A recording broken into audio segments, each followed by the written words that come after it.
ఇవాళ ఒక ప్రధానమైన అంశం పైన అన్ని రాజకీయ పార్టీలను ప్రజా సంఘాలను ఒక వేదికపైకి తెచ్చి మరి ఒక పరిరక్షణ కమిటీ వారు గత అనేక మాసాలుగా ఇదే అంశం పైన అన్ని జిల్లాల్లో కూడా ప్రజల్లేకపోతూ ఉన్నారు. మరి చంద్రబాబు నాయుడు గారు అధికారానికి రాకముందు వాళ్ళు చాలా స్పష్టంగా చెప్పారు. జగన్మోహన్ రెడ్డి ముఖ్యమంత్రిగా ఉన్నప్పుడు వారు చెప్పింది ఏమంటే జీవో నంబర్ 107, 108 ఇచ్చారు. పేద ప్రజల పిల్లలు వాళ్ళు చదువుకోలేరు, ఈ విత్డ్రా చేసుకోవాలి అని ఆనాడు మేము ఎట్టయితే మాట్లాడామో వాళ్ళు అదే మాట్లాడారు. కానీ ఇవాళ అధికారానికి వచ్చిన తర్వాత లేదు మొత్తం కాలేజీలే ప్రైవేట్కి ఇచ్చేస్తాం, దానికి ఒక ముద్దు పేరు పెట్టాం, పీపీపీ అన్నాం కాబట్టి 3 పీలు అన్నాం కాబట్టి ఎవరు మాట్లాడొద్దండి, దానివల్లే మేలు జరుగుతుంది, దానివల్లే రోగులకు మేలు జరుగుతుంది, గవర్నమెంట్ అయితే ఏమీ చేయలేదు, వారైతే చేయగలరు అని చెప్పి ఇవాళ ఒక వితండవాదం, ఇది పక్కా వితండవాదం. పైగా నాకు ఆశ్చర్యం ఏమంటే అసలు డబ్బులు లేవు గవర్నమెంట్ ఈ మెడికల్ కాలేజీలన్నీ కూడా ఇవి కట్టాలి చేయాలి అదంతా అంటే చాలా టైం తీసుకుంటుంది కాబట్టే వాళ్ళకి ఇస్తున్నామని చెప్తున్నావు. నేను ఒకటే అడుగుతా ఉన్నా, మీరు అధికారం వచ్చిన 18 మాసాల కాలంలో ప్రతి మంగళవారం నాడు అప్పులు తెస్తూ ఉన్నావు, ఏ ఒక్క వారం నువ్వు వదిలిపెట్టడంలే, ప్రతి నెల అప్పులు చేస్తూ ఉన్నావు. మరి ఇన్ని అప్పులు చేసిన వాడు మెడికల్ కాలేజీల కోసం 3-4 వేల కోట్లు చేయి ఎట్లా చేస్తున్నావు? నువ్వు అంతా అప్పులు చేస్తూనే ఉన్నావు, అన్నిటికీ అప్పులు చేస్తావు, కానీ మెడికల్ కాలేజీకి మాత్రం నేను అప్పులు కూడా చేయను, డబ్బులు లేవు, నేను కట్టను, ప్రైవేట్ వాళ్ళకి ఇస్తాను అంటే ఇంతకంటే ఘోరమైన విషయం ఇంకోటి ఉంది అని అడుగుతా ఉన్నా. ప్రతి ఒక్కరు కూడా ఆలోచించాలి. ఎందుకంటే చాలా చోట్ల ప్రైవేట్ మెడికల్ కాలేజీలు వచ్చినాయి, మన రాష్ట్రంలో కూడా వచ్చాయి, అదేం పెద్ద మనము వ్యతిరేకించినా వచ్చాయి. కానీ ఈ రకంగా ఎక్కడా రాలే. ఎందుకంటే గవర్నమెంటే ల్యాండ్ ఇస్తుంది, గవర్నమెంటే సగం బిల్డింగ్లు కట్టింది, గవర్నమెంటే 2 ఏళ్ళేమో జీతం ఇస్తారట, 2 ఏళ్ల పాటు వాళ్ళే జీతాలు కూడా గవర్నమెంటే ఇస్తారట, పర్మిషన్లు గవర్నమెంటే తెస్తుంది. నీవే పర్మిషన్లు తెస్తువి, నీవే ల్యాండ్ ఇచ్చావు, నీవే ఉద్యోగాలు ఇస్తా ఉన్నావు, నీవే జీతాలు ఇస్తూ ఉన్నావు. ఇప్పుడు ఏమంటావు? మేము నడపం, మాకు చేత కాదు, వాళ్ళైతే బాగా నడుపుతారు అంటావు.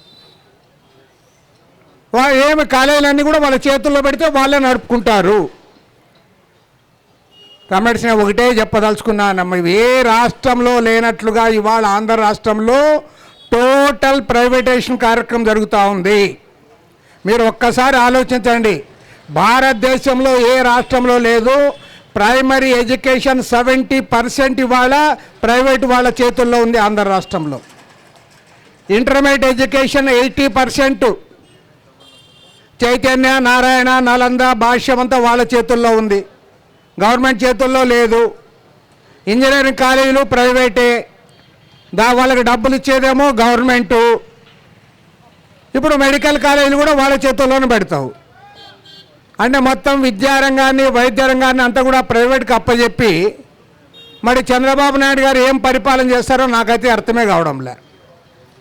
చంద్రబాబు నాయుడు గారి గురించి వాళ్ళు పొగిడే వాళ్ళంతా ఒకటే పొగడ్తలు. ఆయన చాలా సీనియరు, మేమేం కాదనంలే, బ్రహ్మాండమైన పరిపాలన దక్షుడు. మరి ఎవరిని పరిపాలన చేస్తావు నువ్వు? మొత్తం విద్యారంగాన్ని, వైద్య రంగాన్ని వాళ్ళకి అప్పచెప్పి, విశాఖ ఉక్కు ఫ్యాక్టరీ కూడా ప్రైవేట్కి అప్పచెప్పి అన్నీ ప్రైవేట్ వాళ్ళకి ఇచ్చి పైగా వాళ్ళే బాగా చేస్తారంటే అసలు మీరెందుకు గవర్నమెంట్ అని నేను అడుగుతా ఉన్నా. ఆ గవర్నమెంట్ కూడా ప్రైవేట్ వానికి ఇవ్వండి, వాడు నీకంటే బాగా నడుపుతాడు. గవర్నమెంట్ కూడా ఇచ్చేసాయి, నువ్వు అంత ప్రైవేట్ పని నీకు అంత మోజు ఉంది. పైగా మనకు మంత్రులు ఉన్నారు, మన నారా లోకేష్, సత్యకుమార్, వాళ్ళైతే వాళ్ళు ఏం చెప్తున్నారంటే మనం నడపలేము, ప్రైవేట్ వాళ్ళైతే బాగా నడుపుతారు. నేను వాళ్ళిద్దరికి ఒకటే చెప్తా ఉన్నా, మీరు ఎక్కడో పోనక్కర్లే, నీ నియోజకవర్గంలోనే ఉంది మంగళగిరిలో ఎయిమ్స్ ఎట్లా నడుస్తూ ఉంది? బ్రహ్మాండంగా నడుస్తూ ఉంది. మరి ఎయిమ్స్ ప్రైవేట్ వాళ్ళు నడుపుతూ ఉన్నారా, గవర్నమెంట్ నడుపుతూ ఉందా? గవర్నమెంటే నడుపుతాను కదా ఎయిమ్స్. కాబట్టి ఏమన్నా ఒకటే ఎక్కువ, ఎందుకంటే చాలామంది ఉపన్యాసకులు ఉన్నారు. నేను ఏదో విమర్శించాలని విమర్శించడం లేదు, ప్రభుత్వానికి రెండు చెప్తా ఉన్నా. వాళ్ళు ఏమంటే మేము పెన్షన్ ఇస్తున్నాం కదా, ఉచిత బస్సు ఇచ్చాం కదా, లేదా అవి ఇవి అని అవి చెప్పుకుంటా తిరుగుతా అన్నారు. అవి చేస్తా అన్నారు, మేమేం కాదనలా, మీరు చెప్పారు చేస్తా అన్నారు. కానీ ఈ ప్రభుత్వానికి రెండు చెడ్డ అవలక్షణాలు వచ్చినాయి. ఆ రెండు చెడ్డ అవలక్షణాలు ఏమంటే, ఒకటి ప్రైవేటైజేషన్ భూతం పట్టింది నీకు. అన్ని ప్రైవేట్కి అప్పచెప్తా, ప్రతిదీ ప్రైవేట్కి ఇస్తాం, వాళ్ళే మగోళ్ళు, వాళ్ళే బ్రహ్మాండంగా నడుపుతారు, వాళ్ళే బాగా ఇది చేస్తారని చెప్తా ఉన్నావు. రెండోది ఏమంటే, ఈ ప్రభుత్వానికి ఆ పార్టీకి అసహనం పెరిగిపోయింది. ఎంత అసహనం అంటే ఎవరైనా ఏమన్నా ఒక మాట్లాడితే కూడా సాధించే పరిస్థితుల్లో లేరు. మన పెద్ద ఆయన ఉన్నాడు వడ్డే శోభనాథేశ్వరరావు గారు, రాష్ట్రంలో ఏ సమస్య వచ్చినా ఆయన స్పందిస్తాడు. ఆయనేం కమ్యూనిస్టు కాదు, అయినా మేమంతా గౌరవిస్తాం ఆయన్ని. ఎందుకు? ప్రజల తరఫున మాట్లాడతాడని.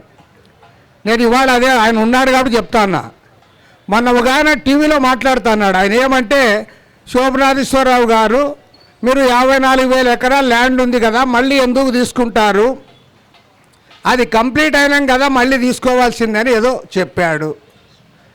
అది నీకు ఇష్టం లేదు, ఇష్టం లేకపోతే పెద్ద ఆయన చెప్పింది కరెక్ట్ కాదు, మేము ఈ రకంగా అభిప్రాయపడతా ఉన్నాం, లేదా ప్రభుత్వం చేసేది ఈ రకంగా మేలు జరుగుతుంది, ప్రజలకు మేలు జరుగుతుంది, రైతులకు మేలు జరుగుతుంది, లేదా రాష్ట్రానికి మేలు జరుగుతుందని చెప్పమంటే అట్లా చెప్పడంలే. ఎంత రెక్లెస్గా మాట్లాడుతున్నారు టీవీలో అంటే, అబ్బా నిజంగా నాకు అసలు టీవీలో ఏమంటాడంటే, ఈ తెలుగుదేశం పార్టీలోనే పదవులు అనుభవించాడు ఆయన ఇప్పుడు ప్రధానికి మాట్లాడతాడు, ఆయన ఎందుకు మాట్లాడాలా, ఒకవేళ ఆయన మాట్లాడాలనుకుంటే ఆయన మళ్ళీ ఎంపీగా గెలిచి మాట్లాడాలంట. ఆయన పాపం ధర్నాకు రావాలంటే చక్రాల కుర్చీలో వస్తాడు ఇక్కడికి. ఆయన ఇప్పుడు 7 నియోజకవర్గాలు తిరిగి ఎంపీగా ఎప్పుడు గెలవాలా, మళ్ళీ ఎప్పుడు వచ్చి మాట్లాడాలి, ఏమన్నా అర్థం ఉందా? మీరు నచ్చకపోతే నచ్చదు, మా అభిప్రాయం ఇదని మీరు చెప్పాలి. కానీ ఎవరు మాట్లాడినా ఆయన కాదు, ఆయన ఏమన్నా మాట్లాడచ్చు. ఆయన నిజమే, ఆ టీవీలో మాట్లాడే ఆయన పాపం కనీసం వార్డు మెంబర్ కూడా కాదు, ఆయన వార్డు మెంబర్ కూడా కాదు. మరి ఏమైనా మీకేమైనా సిగ్గుందా అని అడుగుతా ఉన్నా. రే మీరు ఏదైనా ఎందుకు మాట్లాడతాం? ఇవాళ ఇన్ని రాజకీయ పార్టీలు, ఇన్ని ప్రజా సంఘాలు, విద్యార్థి యువజన సంఘాలు, అదేవిధంగా మన డాక్టర్ నాలా గారు, మన లక్ష్మణ్ రెడ్డి గారు, లక్ష్మణరావు గారు, వీళ్ళందరూ కూడా అన్ని జిల్లాలు తిరిగి మాట్లాడుతూ ఉన్నారు. అరే ఇంతమంది ఎందుకు మాట్లాడుతూ ఉన్నారు? వాళ్ళు ఎందుకు వ్యతిరేకిస్తూ ఉన్నారు? ఒక్కనాడు ఈ ప్రభుత్వం వాళ్ళతో మాట్లాడిందే? మీ అభిప్రాయం ఎందుకు మీరు వ్యతిరేకిస్తూ ఉన్నారు అని మీరేమీ మాట్లాడరు. కాబట్టి ఈ ప్రభుత్వంలో అసహనం పెరిగిపోయింది. ఎవరు మాట్లాడితే వాళ్ళని అవమానించే పద్ధతుల్లో మీరు ఎదురుదాడి చేస్తూ ఉన్నారు. ఫస్ట్ ఆఫ్ ఆల్ ఎదురుదాడి మానుకోండి, మీరు ఎదురుదాడి మానుకోండి. ప్రతిపక్షాలు ఎందుకు చెప్తా ఉన్నాయో, ఏం చెప్తా ఉన్నాయో దానిపైన విచారణ చేయండి. నేను గ్యారంటీ ఒకటి మాత్రం చెప్తా, చంద్రబాబు నాయుడు గారు చాలా గర్వంగా చెప్పుకుంటా ఉన్నారు. ముఖ్యంగా మొన్న పెట్టుబడులు వచ్చిన తర్వాత ఏ రాష్ట్రానికి ఇన్ని పెట్టుబడులు రాలేదు, ఇక్కడికే వస్తూ ఉన్నాయని చెప్పి ఫుల్ మేకప్ చేస్తా ఉన్నారు. మంచిదే, బూస్టప్ చేస్తా ఉన్నారు. కానీ నేను ఒకటే చెప్తా ఉన్నా, నువ్వు ఎన్ని పెట్టుబడులు వచ్చినా ఏమొచ్చినా మొత్తం ప్రజా ఆస్తులన్నీ కూడా ప్రైవేట్కి అప్పచెప్పిన తర్వాత, విద్యా వైద్య రంగాన్నంతా కూడా ప్రైవేట్కి అప్పచెప్పిన తర్వాత నీ పరిపాలన ఫలితం ఏమిటో చెప్పమని నేను అడుగుతా ఉన్నా. ప్రజలకు ఏం మేలు జరుగుతుందో చెప్పమని అడుగుతా ఉన్నా. నేను ఛాలెంజ్ చేస్తా ఉన్నా, భారతదేశంలో ఏ రాష్ట్రంలోనైనా, ఈవెన్ బీజేపీ అధికారంలో ఉండే రాష్ట్రంలోనైనా, అరే నువ్వు పర్మిషన్ నీవే తెస్తావు, అన్ని నీవే తెచ్చిపెట్టి వాళ్ళకి అప్పచెప్తా ఉంటే దాన్ని అంగీకరించాము, పూర్తిగా వ్యతిరేకిస్తూ ఉన్నాము. ఖచ్చితంగా ప్రజా ఉద్యమంగా అందరూ కూడా దీన్ని వ్యతిరేకించాలి. ప్రభుత్వం విఘ్నత ప్రదర్శించి ఇప్పటికైనా వెనక్కు తీసుకోవాలి. వెనక్కు తీసుకోకపోతే నేను మాత్రం గ్యారంటీ చెప్తా, ఇవాళ ఉద్యమం ప్రారంభమైంది, మళ్ళీ 2029 ఎన్నికల వరకు కూడా ఈ అజెండా ఉంటుంది. ప్రతి ఎన్నికల్లో కూడా ఈ అజెండా ముందుకు వస్తుంది. ప్రభుత్వం విఘ్నత ప్రదర్శించి ఉపసంహరించుకోవాలని డిమాండ్ చేస్తూ ఇవాళ ఈ ఉద్యమ నిర్వాహకులందరూ కూడా మనస్ఫూర్తిగా అభినందిస్తూ సెలవు తీసుకుంటున్నారు.